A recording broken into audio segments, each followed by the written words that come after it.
মঙ্গলবার 18 তারিখ বিকেল 5টার সময় কুম্ভমেলার জন্য আমরা বার হচ্ছি। এবার কুম্ভমেলায় আমরা এবার ছাড়ছি গাছ, সবাই মিলে এবার বাসে যাচ্ছি ভালোভাবে এনজয় করে।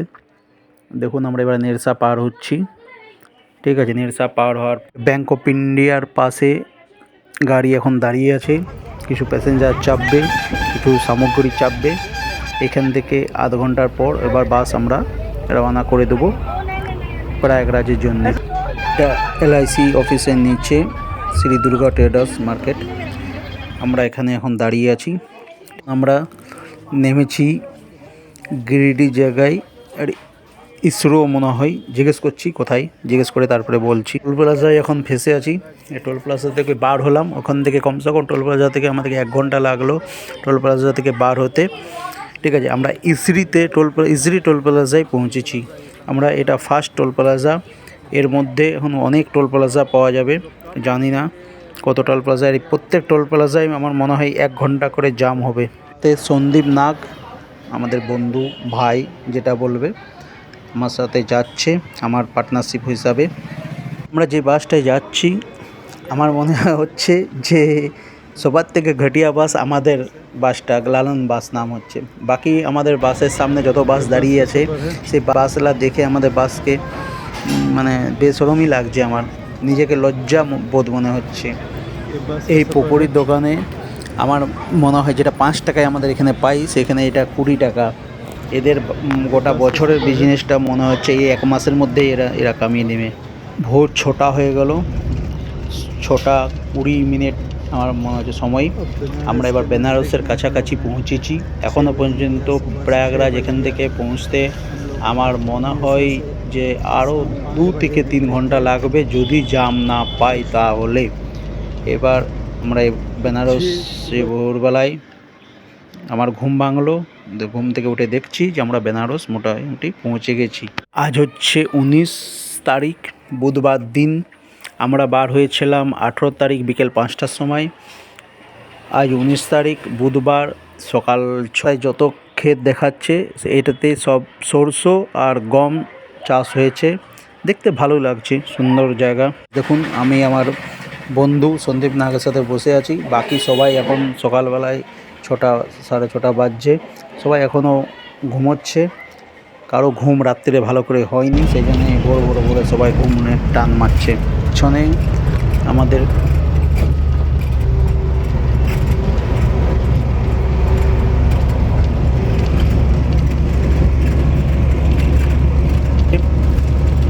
ইউপি সাইডে বেশিরভাগে সরষে আর গেহুঁড়ে চাষ হয় মনে হয়, কেন আমি যতদূর দেখছি। 7টা 20 বাজছে। বেনারস থেকে কিছুটা আগে এসেছি, বেনারস এরিয়ার মধ্যেই পড়ছে। এক পেট্রোল পাম্পের জায়গায় আমরা দাঁড়িয়েছি, ওখানে সবাই বাথরুম, চা, ব্রাশ, মুখ ধুচ্ছে, ঠিক আছে। আমিও ব্রাশ করে নিলাম, কিন্তু আমি এখন পর্যন্ত বাথরুম করিনি, কেন চা এখনও ভালো পাইনি। চা না পেলে ভালো বাথরুম হয় না কো, তাই এখন চায়ের খোঁজে চললাম। এই বাচ্চাটা সন্দীপ নাগ, ইনিও সকাল সকাল ব্রাশ করে নিল, এবার ইনিও চা খাবার জন্যে ছটপটাচ্ছে। এনার কিন্তু বাথরুম হয়ে গেছে, এই হোটেলটার পেছনে খেতেই বাথরুম করে নিয়েছে। আমাদের বাস প্রচুর লেট চলছে, বাসের স্পিডও কম, 50 থেকে 60 স্পিড, তার থেকে স্পিড আগে বাড়ছে না বাসের। আমরা মঙ্গলবার 18 তারিখ বিকেল 5টার সময় বাস ছেড়েছি। আজ বুধবার 19 তারিখ 7:30 বেজে গেল, মোটামুটি 12 আর 2 14 ঘন্টা হয়ে গেল। আমরা এখন বেনারসের কাছাকাছি আছি, কিন্তু এখনও পর্যন্ত প্রয়াগরাজ পৌঁছতে পারিনি। যেখানে 12 থেকে 13 ঘন্টা লাগে প্রয়াগরাজ পৌঁছতে। এই বাসের স্থিতি খারাপ প্রচুর, বাসের কন্ডিশন বহুত খারাপ। এই বাসের কন্ডিশন খারাপের জন্য আমরা প্রচুর লেট হয়ে যাচ্ছি। এবার দেখুন আমরা কিছুটা আগে পর দেখছি যে এবার টোল প্লাজার ওখানে প্রচুর জাম। এই জামের চলতে আমাদের প্রচুর লেট হচ্ছে, জানি না কত জলদি পৌঁছবো আর কতক্ষণ ধরে জাম ছাড়বে। মাঝে মাঝে অনেক জায়গায় আমরা 1 ঘন্টা, আধ ঘন্টা, 20 মিনিটের মতন জাম পেয়েছি, তার কারণ নেই অল্প আমাদের দেরি হচ্ছে প্রয়াগরাজ পৌঁছতে। এই জাম দেখে সবাই অল্প টেনশন নিচ্ছে যে কতক্ষণে পৌঁছবো, জাম আর কতটা থাকবে। মোটামুটি সবাই এই নিয়ে আলোচনা করছে। 9:20 হয়ে গেল, এখনও আমাদের মোটামুটি 200 কিলোমিটার দূরে আছি। সবাই চিন্তাতে আছে যে আমরা কতক্ষণের মধ্যে পৌঁছবো প্রয়াগরাজ। এবার এত জাম থাকলে আদৌ আজকের দিনে প্রয়াগরাজ পৌঁছতে পারবো কি না, সেটাই সবাই চিন্তা করছে আর নিজে নিজে আলোচনা করছে। এখন 11:15 বাজছে। আমরা মোটামুটি 1.5 ঘন্টা জামে ফেসেছিলাম, আর 1 ঘন্টা পর আমরা কিছুটা দূরে এলাম। এখান থেকে প্রয়াগরাজ আরও 2 ঘন্টা দূরেই আছে। এখান থেকে প্রয়াগরাজ 50 কিলোমিটার লগভগ দূরে আছে। এবার এখানে আমরা সবাই হোটেলে নাস্তা করছে, ঠিক আছে। কেউ রেস্ট নিচ্ছে, ড্রাইভারের অল্প রেস্ট দরকার। সেই কাল সকালে বেরিয়েছে ড্রাইভার, মঙ্গলবারের 18 তারিখে, আজ 19 তারিখ হয়ে গেল। সেই জন্য ড্রাইভারের অল্প রেস্ট দরকার, সেই জন্য ড্রাইভারকে আমরা রেস্ট দিলাম। আমরা সবাই মিলে এখানে নাস্তা করছি। এবার এখান থেকে এবার কতক্ষণে ছাড়ি দেখা যাক। সবাই তো বড় বড় হোটেলে নাস্তা করলো, আমাদের পয়সার কমির জন্যে আমরা এই ছোট দোকানে নাস্তা করলাম। এখানে 10 টাকা কাপ চা আর 15 টাকা করে ব্রেড চপ নিয়েছে, মোটামুটি ঠিক নিয়েছে এখানে। সেই হিসাবে আমরা 2টা করে ব্রেড চপ আর 1 কাপ চা আমি আর সন্দীপ নাথ খেলাম। এখন 2:10 বাজছে। আমরা 2:10-এ প্রয়াগরাজ পৌঁছলাম। ওখানে বাস থেকে নেমে এখান থেকে 15 কিলোমিটার আরও গঙ্গা নদী যেতে হচ্ছে। তাই আমরা এই গঙ্গা নদী যাওয়ার জন্যে আমরা এই কী বলে ছোটো টেম্পুগুলা, যেটা মালগাড়ি টেম্পু হয়, সেটাতে সবাই মিলে ঠুসে ঠাসে যাচ্ছি। এই গাড়িটাতে 50 টাকা করে ভাড়া নিচ্ছে, ঠিক নিচ্ছে, কি করব, মজবুরিতে আমাদের মহাত্মা গান্ধী যেটা বলে, আমরা মজবুরিতে আমাদেরকে এত ভাড়া লাগছে। 10 টাকার ভাড়াটা 50 টাকা। কত বাস এটা গঙ্গা ঘাট থেকে মোটামুটি 15 কিলোমিটার দূরেই যত বাস, ঝাড়খণ্ড বাঙালের যত বাসকে এখানে পার্কিং করে দিয়েছে। এইখান থেকেই সবাইকে হেঁটে হেঁটে যেতে হবে, নাহলে ওই যে ছোট ছোট গাড়ি, ওই গাড়িতে করে যেতে হবে। বিকেল 5টার সময় মঙ্গলবারে ছেড়েছিলাম, বুধবারে দুপুর 2:10-এ আমরা পৌঁছেছি প্রয়াগরাজ। মোটামুটি কতক্ষণ টাইম লাগলো হিসাব করে বলছি, কম 22 থেকে 23 ঘন্টা লাগলো আমাদের প্রয়াগরাজ পৌঁছতে। মাঝে প্রচুর জাম ছিল, তাই অল্প অসুবিধা হয়েছে। আর যে গাড়িতে আমরা বাসে গিয়েছি সেই বাসটাও খাটারা বাস ছিল, তার কারণের জন্যে আমাদের এত লেট হলো। আমাদেরকে সঙ্গম ঘাট গঙ্গা নদীর সাইডে নামিয়ে দিয়েছে। ওখান থেকে আরও 3 থেকে 4 কিলোমিটার আমাদেরকে হেঁটে হেঁটে যেতে হচ্ছে। এবার সঙ্গম ঘাট, যেখানে যমুনা, সরস্বতী, গঙ্গা একসাথে মিলন হয়েছে, সেখানেই আমাদেরকে স্নান করতে হবে। তাই এবার আমরা হেঁটে হেঁটে যাচ্ছি ওই ঘাটের কাছে। এখান থেকে মোটামুটি 3 কিলোমিটার আরও দূরি, আর এই দূরি থেকে আমাদের হেঁটে হেঁটে যেতে হচ্ছে। এই সঙ্গম কুম্ভ মেলাতে আসা 1 মাস থেকেই প্ল্যানিং ছিল। এটা নিয়ে এর আগে 2বার আমার ক্যান্সেল হয়ে গেল কিছু কারণের জন্যে। 3বারও ক্যান্সেল হয়েছে, ট্রেন মিস করলাম। তারপরের দিন আমি বাস ধরে, আজ বুধবার 19 তারিখ বিকেল 2:30 মধ্যে আমরা মহাকুম্ভ মেলায় পৌঁছেছি। এখান থেকে আরও 3 কিলোমিটার আমাদেরকে হাঁটতে হচ্ছে। এবার দেখা যাক যে কতক্ষণ চান করে আমরা কতক্ষণ এবার এখান থেকে বেরোতে পারি। আমি পার্থ মালাকার আর আমার সাথে সন্দীপ নাগ, এই দুজনে মিলেই আমরা ওখানে হাঁটছি। আর বাকি যত বাসের প্যাসেঞ্জার তারা ভিআইপি প্যাসেঞ্জার, তাই কারণের জন্যে ওরা নিজের বড় বড় লাক্সারি গাড়ি করে ওরা ডাইরেক্ট সঙ্গম ঘাটে পৌঁছবে। আমাদের কাছে অত পয়সা নেই, সেই কারণের জন্যে আমাদেরকে হাঁটতে হচ্ছে। আমাদের পয়সার কমির জন্যে আমাদেরকে এত কষ্ট করতে হচ্ছে। যাদের কাছে পয়সা আছে তাদের ভালোই আছে, তাদের পয়সা দিয়ে প্রচুর সুখ নিতে পারে, কিন্তু আমরা পয়সা নেই, সেই জন্য আমরা কষ্ট করছি। এবার দেখা যাক মা গঙ্গা, ভোলেনাথ, 33 কোটি দেবতা আমাদের কতটা সুখ দেয় বা কতটা দুঃখ দেয়। এখন মোটামুটি 1 কিলোমিটার হাঁটলাম। 1 কিলোমিটার হেঁটে দেখছি যে রোড একদম ফাঁকাই দেখাচ্ছে। আমার মনে হচ্ছে না যে আজকের দিনে বেশি ভিড় আছে, ভিড় কম আছে। আজকের রাস্তাতে যে হিসাবে দেখছি সেই হিসাবে প্রচুর ফাঁকাই বোঝাচ্ছে, সেই কম পাবলিক বোঝাচ্ছে না যে মহাকুম্ভ মেলাতে চান করতে যে হিসাবে এসেছে, সেই হিসাবে আজকের দিনটা ভিড় কম আছে। এতটা ফাঁকা আছে, তার মধ্যেও এখানকার যে ভলেন্টিয়ার পুলিশ কিছুটা দূরে রেখে দিয়েছে, গাড়ি দিকে পার্কিং করে দিয়েছে। যখন এত ফাঁকা, তার মধ্যে 1 কিলোমিটার থেকে 2 কিলোমিটার করা উচিত ছিল পার্কিংয়ের জায়গা। আমাদেরকে পার্কিংয়ের জায়গা ছিল, তখন 1 থেকে 2 কিলোমিটারের মধ্যে পার্কিং করা উচিত ছিল, যাতে বয়স্ক লোকেদের অসুবিধা না হয়, সবাই সুখে যেমন আরামসে যেমন যেতে পারে। কথা সবাইকে জানিয়ে দিচ্ছি এখানে যে নিউজে বা সোশ্যাল মিডিয়ায় যারা যারা ফালতু আফওয়া ফেলায় যে গাড়ি সার্ভিস ফ্রি আছে, এখানে ভান্ডারা আছে, বা যে মোটরসাইকেলগুলা যারা যাচ্ছে তারা ফ্রিতে করে নিয়ে যাচ্ছে, সেটা ভুল, মানুষের ভুল ধারণা। এইখানে বাইকে করে নিয়ে যেতে একটি প্যাসেঞ্জারকে 10 কিলোমিটারের মধ্যে 400 টাকা তারা ভাড়া দাবি করছে, তবেই তাদেরকে নিয়ে যাচ্ছে। কিছুক্ষণ পরেই গঙ্গার ঘাট দেখতে পাচ্ছি এখান থেকে, শিবলিঙ্গ দুয়ার। ঠিক আছে, এখান থেকে আরও কমসে কম 1-1.5 কিলোমিটার যেতে হবে সঙ্গম ঘাট, যেখানে গঙ্গা যমুনা সরস্বতীর মিলন হয়েছে। সেই ঘাটে আমরা স্নান করব। হিসেবে আমরা টিভিতে সোশ্যাল মিডিয়ায় দেখেছি যে প্রচুর ভিড়, প্রচুর জাম। আমার মনে হয় এই আজ বুধবার 19 তারিখ, এখন 3টে বাজছে, এখন সেই হিসাবে ভিড়ের পার্সেন্টেজ 10% লাগছে, কারণ যে হিসাবে দেখায় ভিড় সেই হিসাবে এখন কিছুই ভিড় নেই। আর শুনছি যে গঙ্গার জল কমে গেছে, সবাই 50 কোটি মানুষ এখানে স্নান করতে এসেছিলো। 50 কোটি মানুষ 1 লিটার করে যদি জল নিয়ে গেছে, তো 50 কোটি লিটার জল নিয়ে চলে গেছে। সে কারণের জন্যে এখানে গঙ্গার জল শুকিয়ে গেছে, অল্প কমে গেছে। এবার সঙ্গম ঘাট কোন দিকে, এবার আমরা জিজ্ঞেস করে তারপরে যাব। সঙ্গম ঘাটের নকশা, সঙ্গম ঘাট কোন দিকে রাস্তা সে এরর দিয়েছে। এই রাস্তার সোজা হিসাবে আমরা সঙ্গম ঘাট পৌঁছছি। এখান থেকে শুনছি যে আরও 1 কিলোমিটার হাঁটতে হবে, 1 থেকে 1.5 কিলোমিটার, তারপরে আমরা সঙ্গম ঘাট পৌঁছবো। আমরা যে হিসাবে যাচ্ছি সেই হিসাবে রাস্তায় ভিড়ের পার্সেন্টেজ একদমই কম, খুব জোর 10% আমার ভিড় সংখ্যা লাগছে। ঠিক আছে, যে হিসাবে ভিড় আগে ছিল সেই হিসাবে পার্সেন্টেজ প্রচুর কম।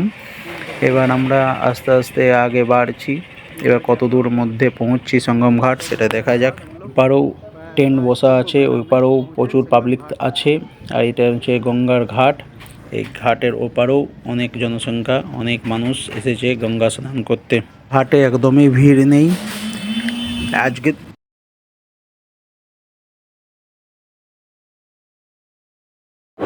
সেকেন্ড পার্ট, এবার আমরা কুম্ভমেলার গঙ্গার কাছে পৌঁছে গেছি। গঙ্গা যমুনা সরস্বতীর যেখানে মিলন হচ্ছে সেখান থেকে কিছুটা এদিকে আমরা আছি, সঙ্গম ঘাটেই আছি।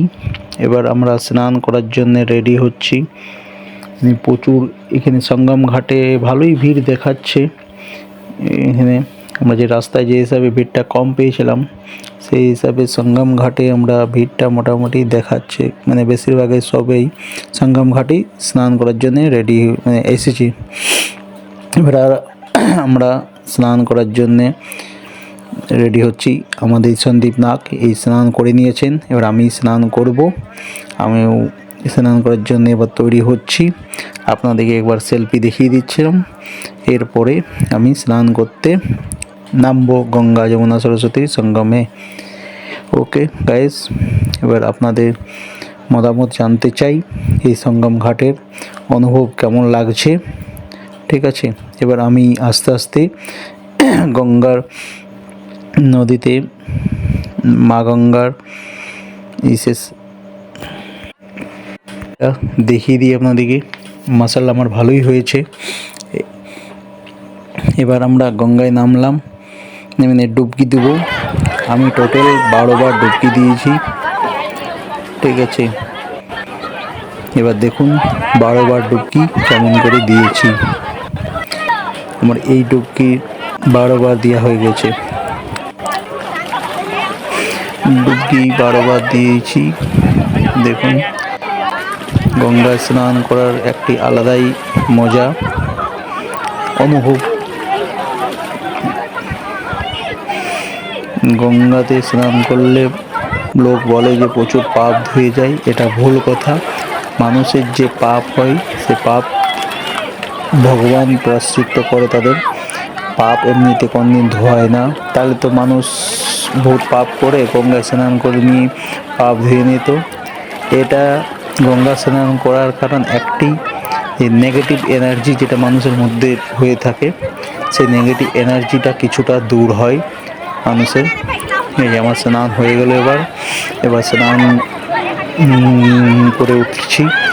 ওঠার পর এবার আমি নিজের পেনজামা পরবো, তারপরে নেক্সট ঘুরতে যাচ্ছি বিন্ধ্যাচল। এই বিন্ধ্যাচলের রাস্তায় এখান থেকে 1 কিলোমিটার দূর বিন্ধ্যাচল মন্দির। আমরা এই মন্দিরে এখানে প্রচুর ভিড় আছে। আমার মনে হয় প্রয়াগরাজ থেকে বিন্ধ্যাচলে ভিড়টা অল্প বেশি আছে। আমরা রাস্তায় হাঁটছি এই বিন্ধ্যাচলের মন্দির, মা শীতলা মন্দিরের কাছে যাওয়ার জন্যে। আমি আর সন্দীপ নাগ দুজনে মিলেই হাঁটছি। এবার দেখা যাক কত দূর পৌঁছি। আমাদের পুজো করার ইচ্ছে আছে, কিন্তু আমরা খাবার খেয়ে নিয়েছি, সেজন্য পুজো করা তো হবে না। এবার মায়ের দর্শনটাই যদি আমরা করতে পারবো, ওটাই আমাদের পক্ষে বহুত পুণ্য মনে করব নিজেকে, যে মায়ের দর্শন করাটা। ঠিক আছে, আমরা হাঁটছি। দেখুন কত গাড়ি, টেম্পু। এখানে বেশিরভাগে জাম হওয়ার কারণ হচ্ছে 4 হুইলারের জনসংখ্যাটা প্রচুর বেড়ে গেছে। আজ ভারতবর্ষের কোনা থেকে যত শ্রদ্ধালুরা সবাই আসছেন, পুজো দিচ্ছেন, আর বেশিরভাগে সব 4 হুইলারে আসছেন। তাই কারণের জন্যে রোডে জামটা অল্প বেশি বেড়ে গেছে। এখান থেকে আমরা মোটামুটি 1 থেকে 1.5 কিলোমিটার হাঁটবো। হাঁটার পর আমরা দেখতে পাবো মা বিন্ধ্যাচল মন্দির, মা শীতলা মন্দির। এটা অ্যাকচুয়ালি ঠিক আছে, মায়ের দর্শনটা হওয়াটাই বহুত পুণ্য মনে করি। কেননা আমরা দুপুরবেলায় খাবার খেয়ে নিয়েছিলাম। আমরা ওখানে 3টে নাগাদ পৌঁছলাম বিন্ধ্যাচল মন্দির। রাস্তায় প্রচুর জাম ছিল, আর মন্দিরের সামনেও প্রচুর জাম দেখাচ্ছে। দেখুন আপনারা কত লম্বা, আমরা যতদূর হাঁটছি ততদূর জাম। ওখান থেকে কিছুটা ডাইনে মুড়বো আমরা। ডাইনে মোড়ার পর আমরা মন্দিরে গেটের সামনে যাব। এবার দেখুন আমরা ডাইনে মোড়ার পর আমরা মন্দিরের গেটের সামনে প্রস্থান হচ্ছি। আর কিছুক্ষণের মধ্যেই আমরা মন্দির ঢুকে যাব। এখানে মন্দিরের বাইরেই যত বাজার, পুজোর সামগ্রী রাখা আছে। যারা উপোস করে আছে পুজো দিতে পারে। যাদের মনে ইচ্ছে জাগছে যে খেয়ে নিয়েও পুজো দেব, সেটাও দিতে পারে। মা কোনদিন বলেনি যে তোমরা উপোস করেই পুজো দাও। মানুষের ভক্তির ওপরে নির্ভর করে। মার্কেট এখানে ভালোই মার্কেট জমে, সব রকমেরই জিনিস পাওয়া যায়। আর পুজোর সামগ্রী এমন কোনো বেশি দাম নেই, মোটামুটি ঠিকঠাক দাম আছে। আমাদের এই মা বিন্ধ্যাচল মন্দিরে ওরা গেটের সামনে আমরা ঢুকছি। এখানে পার্কিং নেই, তাও সত্ত্বেও বহুত গাড়ি ঢুকে গেছে এখানে। সব ভিআইপি গাড়ি ঢুকছে নিজের মন মর্জিতে। এবার আমরা মায়ের মন্দিরের গেটের সামনে 4 নম্বর গেটের সামনে আমরা দাঁড়াবো। এটা হচ্ছে হোটেল।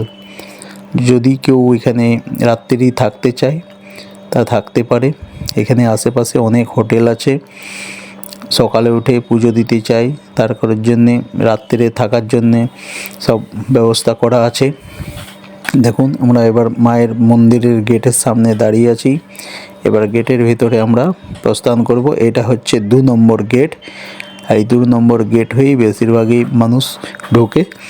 আমরাও এটা দিয়ে ঢুকবো। কতটা জলদি ঢুকতে পারি ওটাই দেখি। এখানে তো বাইরে ভিড় তো দেখাচ্ছে না, কিছুটা কমই ভিড় আছে। সব শ্রদ্ধালুরা সব এই 2 নম্বর গেট হয়েই সামনে যাতায়াত করছে। এই মন্দিরে 2 নম্বরের গেটের ভিতরে এই মার্কেটটা আছে।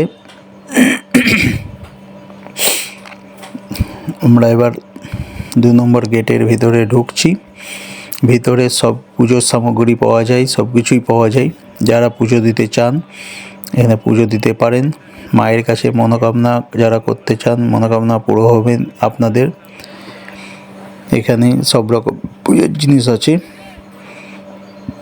সাজসুজের জিনিসও আছে, বাচ্চাদের খেলনার জিনিসও আছে। দেখুন, এবার আমরা মন্দিরের গেটের সামনে প্রস্থান হব। এখানে কিছু দূরেই দেখুন, এখান থেকে দেখাচ্ছে মন্দিরের গেটটা। আমি সন্দীপ নাগ দুজনে মিলে যাচ্ছি, আর বাসে যতজন এসেছিলো তারা নিজের ভিআইপি লোক, তারা নিজের গাড়ি রিজার্ভ করে আসছে। আমরা 1.5 কিলোমিটার হেঁটে এসেছি মন্দিরের কাছে, কেননা আমাদের কাছে অত পয়সা নেই যে ভাড়া দিয়ে আসতে পারবো।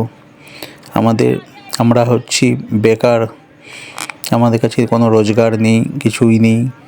সেই হিসাবে আমাদের অবস্থা দেখে ব্যবস্থা করতে হয়। দেখুন, এখান থেকে দেখাচ্ছে মায়ের মন্দিরের গেটটা। এই গেটের দেখুন প্রচুর ভিড় আছে। আমরা ঢুকতে পারবো কি না সেটাও ভাবতে পারছি না। যদি ঢুকতে পারি তো এটাই বহুত মায়ের কাছে কৃপা মনে করব। এখানে পুলিশ প্রোটেকশন ভালো আছে। আমরা পেছন দিকে একটি রাস্তা আছে যেটাতে এক্সিট হয়, সেটা দিকে ঢুকবার চেষ্টা করছি। দেখা যাক গেট নম্বর 3-এ গিয়ে দেখি কতটা কাজ করতে পারি। ভেতরে মার্কেট, এটা 2 নম্বর গেট। এটা 2 নম্বর গেট হচ্ছে। এরপরেই আমরা 3 নম্বর গেটের দিকে আমরা ঢুকবো। দেখুন, 3 নম্বর গেট আমার পেছনে আছে। এটা হচ্ছে বাইরে যাওয়ার রাস্তা। তখন আমরা 3 নম্বর গেটে ঢুকলাম। এখানেও অনেক মার্কেট আছে, পুজোর জিনিস আছে, ঠাকুরের মূর্তি আছে, সব কিছুই পাওয়া যায়। মার্কেট ভালোই জমজমাট মার্কেট আছে। এই মার্কেটে সব কিছুই পাওয়া যায়, কিন্তু মার্কেটে কেনার অবস্থা আমাদের মতন কোনো ক্ষমতা নেই। আমরা মায়ের দর্শন যদি যেটুকু করতে পারি সেটাই প্রচুর ভালো। দেখা যাক, আমরা 3 নম্বর গেটের দিকে ঢুকে গেছি। এবার এক্সিট পয়েন্টটা কোন দিকে সেটা আমরা খুঁজছি। এখানে মেলার কিছু আকর্ষণীয় জিনিস আছে, সেগুলোকে আপনাদেরকে দেখাচ্ছি, দেখে নিন। এখানে মুকুলদানা, ঠাকুরের মূর্তি, মালা সব আছে। ঠাকুরের মূর্তিও পাওয়া যায়। এবার আমরা 3 নম্বরের গেটের দিকে সামনে হাবুড়ে গেছি। এবার 3 নম্বরের গেটের কাছেই প্রস্থান হব। ওখান থেকেই একজন বলল যে ঢুকে যাও, মায়ের দর্শন হয়ে যাবে। দেখা যাক, মায়ের দর্শন করার জন্য তো চেষ্টায় আছি। ওর মায়ের কৃপা, মায়ের আশীর্বাদ কতটা পাই। 3 নম্বর গেটেও এক্সিট পয়েন্ট এটা হচ্ছে 3 নম্বর গেটের সামনে মেলাটা। 3 নম্বর গেট থেকে আমরা ঢুকে গেছি। আমরা তখন মোবাইল অফ ছিল। এবার দেখুন, আমরা মায়ের মন্দিরের ভিতরে ঢুকে গেছি। মায়ের মন্দিরের লাইনে আমরা দাঁড়িয়ে আছি, আমি আর সন্দীপ নাগ, ছোট ভাই আমার। মন্দিরের ভিতরে যে লাইনটা আছে 3 নম্বরে, সেটা প্রচুর ভিড়ের লাইন। এই লাইনে মায়ের দর্শন করতে পারবো কি না সেটাও দিন। এই দেখুন, এটা মায়ের মূর্তির ভিতরে আছে। কোনোরকম করে তো মায়ের দর্শন করে নিলাম। মায়ের কাছে অনুগ্রহ করলাম যে যেমন আমার মনোকামনা পূরণ হয়ে যায় সব। যদি মা কৃপা করে তাহলে ঘুরে আরেকবার আসবো। মায়ের ইচ্ছে থাকলে আমাদের আরও ঘুরে আসা হবে, সেটাই মায়ের কাছে মনোকামনা করছি। মা যেমন আমাদের সবারই মনোকামনা পুরো করে দেই, আর আমরা যেমন সুখ শান্তিতে জীবন ব্যতীত করি। এই দেখুন, এই লাইনের মধ্যে আমরা ঢুকেতে গেছি। তারপরে আমরা মায়ের দর্শনও করে নিয়েছি। এই 3 নম্বর থেকে মায়ের দর্শন করার পর আমরা এবার 3 নম্বর থেকে বের হব। বের হওয়ার পর আমরা মার্কেটে অল্প দেখব কী কী জিনিস পাওয়া যায়। দেখুন মায়ের দর্শন এবং মায়ের মূর্তি।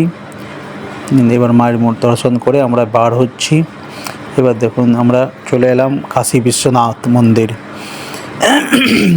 কাশী বিশ্বনাথের মন্দিরে আমরা ভেবেছিলাম যে ভিড়টা কম হবে, কিন্তু যে হিসাবে দেখছি প্রচুর ভিড়। আমাদেরকে মন্দির ঢুকতে গেলে কমসে কম 3 কিলোমিটার হাঁটতে হবে। এইখান থেকে শুরু হচ্ছে লাইন লাগানো। আমরা ভেবেছিলাম গঙ্গা স্নান করে পুজো দেবো। যে হিসাবে ভিড় আছে সেই হিসাবে আমার মনে হচ্ছে না যে আমি পুজো দিতে পারবো। এখানে প্রচুর ভিড়। প্রয়াগরাজ কুম্ভমেলা গঙ্গা স্থান থেকে তার বেশির ভিড় আমার তো মনে হচ্ছে কাশী বিশ্বনাথ মন্দিরে। দেখুন কত ভিড়। এই ভিড়ে মানে মানুষ ভালো করে দাঁড়াতে পারছে না। যেটা মনি অমাবস্যায় যেমন ভিড় ছিল প্রয়াগরাজ কুম্ভ মেলাতে, সেই রকমই কিছুটা ভিড় কাশী বিশ্বনাথ মন্দিরে দেখা যাচ্ছে। 5 কিলোমিটার বলছে সবাই লাইন লেগে আছে। আমাদের আর মনে ইচ্ছে জাগলো না যে বাবার কাছে প্রণাম করে মাথা টেকি। এখানে পপিতা আর কি বলে তরমুজ পাওয়া যাচ্ছে, মিক্স করে দেওয়া হয়। এখানে পপিতা আর তরমুজ মিলে 20 টাকা প্লেট নিচ্ছে। सर जी पपीता कितना करके? अरे 20 रुपया प्लेट। सॉरी सर, खिलाइए 2 जगह। हाँ दोनों मिक्स करके खिलाइए। ताज़ा ताज़ा मैंने केटे অনেকক্ষণ যে রাখে সেটাও না। ऐसा मत। আমরা এবার এই পপিতা ফ্রুটস খেয়ে নিই, তারপরে যাব মা গঙ্গের কাছে। আমরা মা গঙ্গের দর্শন করব, মা গঙ্গার কাছে স্নান করব। যদি ভিড় কম থাকে তাহলে স্নান করার জন্য চেষ্টা করব। কিন্তু দেখুন এত লম্বা লাইন দেখে আমাদের মাথা ঘুরোচ্ছে যে এই বছর তো আর বাবার কাছে পুজো হলো না। বাবার কাছে মনোকামনা করছি যেমন আমাদের সবাইকে সুখ শান্তিতে রাখে আর আমাদের যেমন মনোকামনা পূরণ করে দেই, তাহলে আমরা যেমন আবার ঘুরে আসতে পারি। এখান থেকেই বাবার দর্শন করলাম। কেননা এত ভিড়ে আমরা যে হিসাবে বাসে এসেছি, বাসের টাইমিং খুব কম।